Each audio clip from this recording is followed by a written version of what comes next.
Queremos salientar que todas as perguntas devem ser feitas por escrito, por favor. Agradecemos pela brilhante participação do empresário José Inácio Mariscal. Na sequência, teremos o segundo painel do dia, Consumo Consciente, Ar é Vida.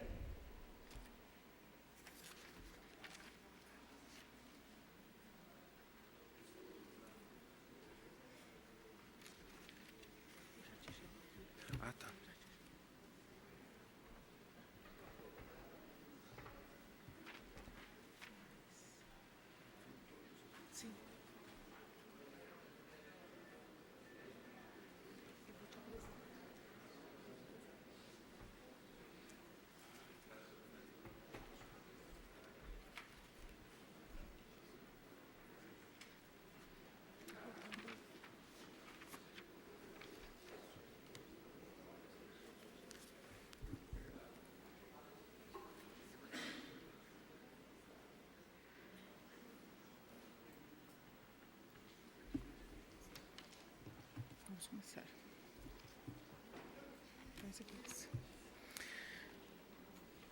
Na sequência, então, teremos o segundo painel do dia, Consumo Consciente, Ar é Vida. Lembramos que cada painelista terá, no máximo, 20 minutos para a sua apresentação e que as perguntas devem ser formuladas por escrito e serão respondidas no final. O mediador deste painel será o Biratã Ouro, presidente da ADCE Regional de Passo Fundo, e os painelistas serão Dom Orlando Santos de Oliveira, Dr. José Camargo e professor Paulo Afonso de André. O Biratã Ouro é empresário do setor da construção civil em Passo Fundo, a quem convidamos para conduzir os trabalhos. Boa tarde, pessoal. Nós não temos ainda a presença do Dr. José Camargo. Na medida em que ele é médico e é cirurgião... está aí o doutor Camargo? Estava aí, mas eu acho que saiu. Por favor. Ele está preparando lá. Tá, ótimo. Bom, vamos refletir agora aqui sobre a questão da atmosfera, do ar e das consequências da ação do homem sobre esse elemento fundamental. Me ocorre aqui, para que se compreenda a relevância desse tema, me ocorre propor a nós todos, a vocês, a mim também, um exercício de imaginação. Tentarmos visualizar aquilo que Buzz Aldrin, que é um astronauta americano, creio que vocês todos devem ter ouvido falar, denominou de uma frágil esfera azul a flutuar em um infinito de nada. Procurem visualizar isso. Isso é a nossa Terra. Eu creio que essa imagem, uma vez posta na mente, dá uma dimensão, talvez uma dramática dimensão da importância que tem que nós preservemos essa Terra, essa nossa Gaia, que é um sistema fechado, no qual o ar é realmente vida. Vamos, então, andar um pouco por esse caminho. Eu pediria ao nosso convidado, Dom Orlando, que é bispo emérito da Igreja Episcopal Anglicana do Brasil, para que nos apresente uma visão, o ar e vida em Deus. Por favor, bispo Orlando. Boa tarde a todos. Em primeiro lugar, eu agradeço a oportunidade. Eu estou aqui como Pilatos entrou no credo, porque quem deveria estar aqui era o bispo diocesano, que me substituiu em junho. Eu era o bispo da diocese e hoje estou coordenando o Centro de Estudos Anglicanos e também sou representante oficial ecumênico da Igreja Anglicana do Brasil, junto ao Conselho Mundial de Igrejas, em Genebra. Então, eu recortei da Zero Hora uma notícia que diz que após 6 anos de trabalho, o painel intergovernamental de mudanças climáticas das Nações Unidas, maior autoridade em aquecimento global, disse que as constatações são drásticas e a concentração do dióxido de carbono, CO2, na atmosfera, gás oriundo da queima de combustíveis fósseis, mais nocivo ao ambiente, cresceu 40% desde 1750 e continua a se acumular, e com isso a temperatura da Terra já subiu 0,89 em 1901, e de 1901 a 1902 vai se elevar a 1,5% centígrados, e no melhor cenário, 6 centígrados até o final do século. Então, consumo consciente, ar é vida. Eu vou entrar como um bispo, como um cristão, como um teólogo, pelos caminhos mais bíblicos um pouco. Todos, claro, sonhamos com uma sociedade sustentável e consciente no seu consumo, como nós cristãos cremos também num Deus Criador. Como cristãos e cristãos, na base de toda a nossa reflexão, de todo o nosso debate, está a teologia da criação, a reflexão sobre a criação de Deus.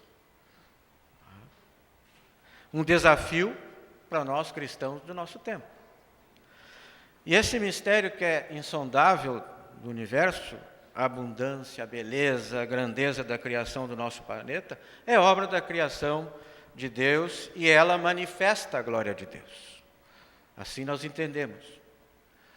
Talvez, se nós olhamos um pouco a nossa criação, parece que essa manifestação, a identificar essa glória de Deus, está um pouco complicada nos nossos dias.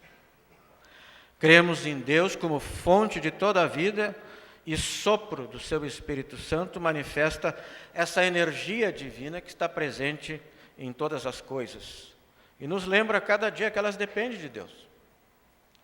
É interessante que nós estamos falando de ar é vida, e isso está claro na Escritura, não é? Lá no livro do Gênesis, quando Deus formou o ser humano, na descrição daquela parábola que o escritor disse, né?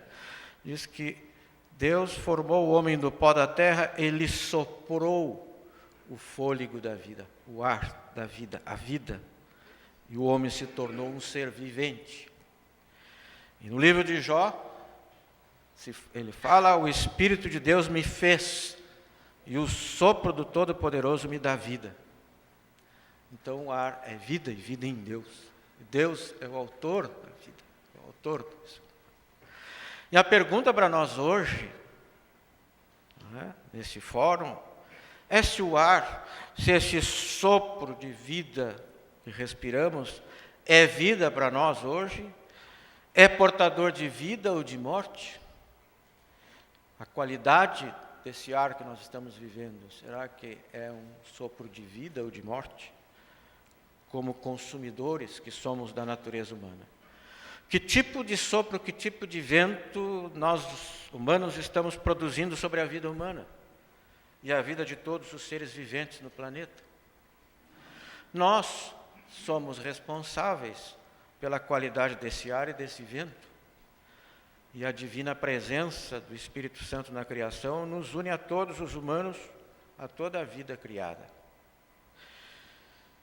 Diante de Deus, como parte da criação, nós somos responsáveis. Como parte dessa comunidade global, temos uma responsabilidade que damos diversos nomes. Nós sempre estamos falando de que nós somos servidores, de que nós somos mordomos dessa criação, fiduciários, cultivadores dessa criação, guardiães dessa criação, sacerdotes dessa criação, mantenedores e co-criadores com Deus, de produzirmos também coisas boas para essa criação. A pergunta que nos é feita hoje é: será que temos sido bons mordomos dessa criação? Será que temos consciência de que esta responsabilidade exige de nós atitudes de compreensão e humildade, de respeito e reverência à criação de Deus? O problema é muito antigo, não é? E atualmente se torna muito mais grave. Lá pelo ano 50, o apóstolo São Paulo já registrava numa das suas cartas aos Romanos: toda a criação a um só tempo geme e suporta angústias até agora. Então eu acho que essa descrição de São Paulo descreve um pouco do que nós estamos enxergando à nossa volta. A criação está gemendo, não é? Diante da nossa ação. E nas Escrituras Sagradas, o perigo da destruição da Terra, do nosso planeta, do nosso mundo, são interpretados como sinais dos tempos, que nos convidam ao arrependimento e à renovação de nossa relação com o Criador e com toda a criação. Nossa relação com Deus estabelece também o modo como nós nos relacionamos com a criação que nos cerca, do qual nós somos responsáveis. Hoje nós podemos afirmar que o equilíbrio ecológico está totalmente quebrado, ferido gravemente devido a uma má interpretação da própria nossa fé e por nosso comportamento individual e coletivo indevido. Nós, como cristãos, temos participado desse processo de destruição também. Participamos e devemos participar do arrependimento e mudança que Deus nos convoca. Olharmos de forma diferente e agirmos de forma diferente. Na atual situação internacional e nacional, nós encontramos problemas como a crise mundial da justiça social, a crise global ecológica e ambiental. Somos chamados a buscar novas formas de convivência e atenção a toda a criação e a terra. A água, o ar, as pessoas, a vida vegetal e todas as demais criaturas vivas. E é interessante que o povo hebreu tinha um tal respeito pela terra como criação de Deus, que ele tinha momentos em que, como tinha o ano sabático, não é? Em que passava-se, após 7 anos, não era nada plantado em respeito a um repouso da terra. Era uma atitude espiritual, mas que tinha consequências reais e concretas. Inclusive, essa ideia de sabático passou, pelo menos no mundo anglo-saxão, para aquele professor universitário que após 7 anos tinha o direito de uns 6 meses ou 1 ano para um descanso, para reciclagem, não é? Da terra, da sua pessoa como estudante. E essa nova perspectiva e visão, não é, abarcará todas as nossas necessidades ecológicas, sociais, econômicas, políticas, espirituais, interdependentemente uma das outras. Nós vivemos, irmãos, irmãs, amigos, um momento de risco grave no nosso planeta. Muitas pessoas ainda não têm essa consciência. E às vezes nós somos tentados, assim, convencidos de que não é bem assim. Por primeira vez na história, a atividade humana acumulativa pode provocar destruição, não só do ecossistema local e regional, mas de toda a ecologia do planeta. O aquecimento global da atmosfera põe em grave risco a capacidade dos seres humanos e dos demais seres vivos sobreviverem. Estamos vendo os efeitos cumulativos sobre a camada de ozônio, protetora da terra, a degradação do solo pelo desflorestamento desordenado, a erosão, os desertos que cada vez mais estão à nossa volta, a contaminação das águas, a degradação. Tem países que estão sumindo, submersos nos oceanos pelo degelo que está levantando, não é, os mares. Tem ilhas que já sumiram do planeta. Quer dizer, a criação de Deus, a natureza, criava a obra das mãos de Deus, do qual nós somos guardiães, protetores, está sumindo sob os nossos olhos. Apesar de muitos organismos e organizações que trabalham para que isso não aconteça. Então, acho que a destruição do meio ambiente está aos gritos pedindo uma solução. E nós, cristãos, temos uma responsabilidade muito grande, urgente, de arrependimento e de conversão, e devemos redescobrir uma visão teológica e bíblica e uma nova compreensão de nós mesmos e da criação de Deus. Do contrário, porque as crises atuais, tanto sociais como ecológicas, projetam para o futuro um sofrimento massivo, tanto para os seres humanos como para o resto da criação. E por isso, a linguagem bíblica, o gemido da criação e o choro das pessoas conscientes, nos alerta na medida em que nosso estado atual de emergência social, de emergência política, econômica, ecológica, vai de encontro com a visão do Deus da vida. Cada vez mais se vê a interconexão nefasta entre as crises globais, financeiras, socioeconômicas, climáticas, ecológicas, que vem acompanhando em muitos lugares do mundo pelo sofrimento de pessoas em sua luta pela vida. Então eu concluo, como cristãos, nós devemos buscar uma sensibilidade ecológica essencial, inspirados pela nossa fé, resgatando no Antigo Testamento o conceito judaico de nossa relação com a criação.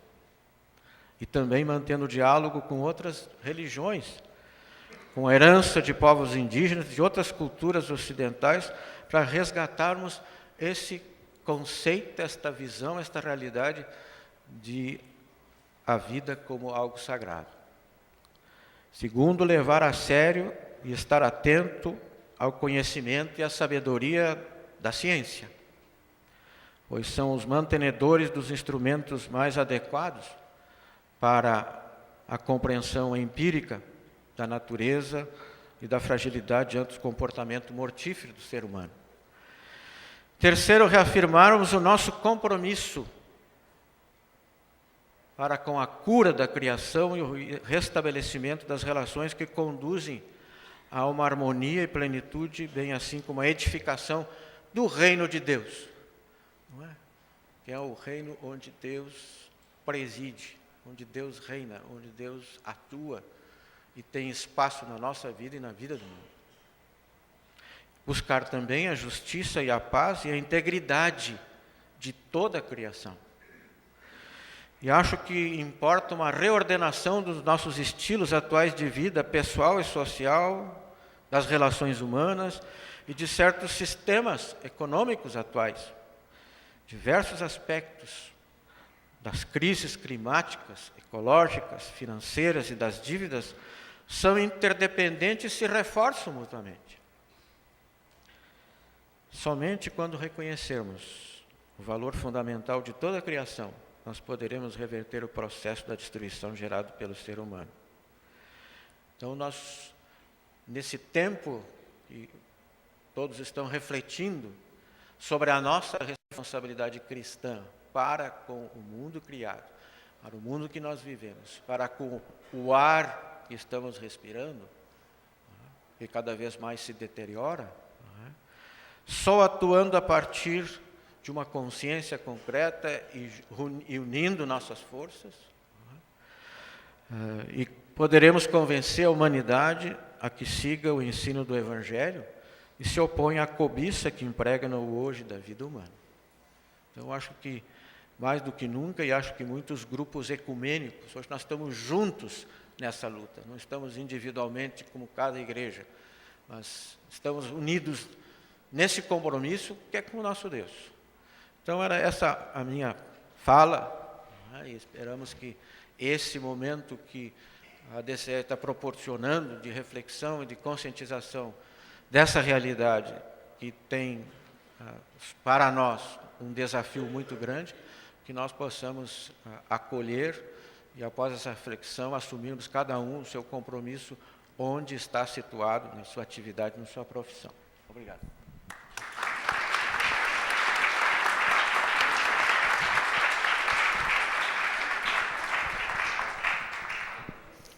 Em nome da DCE, eu agradeço ao Dom Orlando Santos de Oliveira, que nos deu essa visão teológico-cristã sobre o assunto "O ar é vida".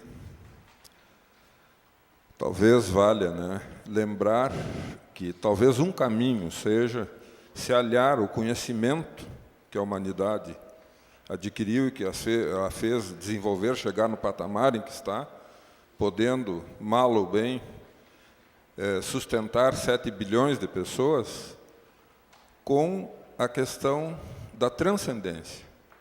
Que unamos o conhecimento à nossa condição de transcender, para que possamos encontrar o caminho que nos leve à perenidade, a nós e às gerações que nos seguem.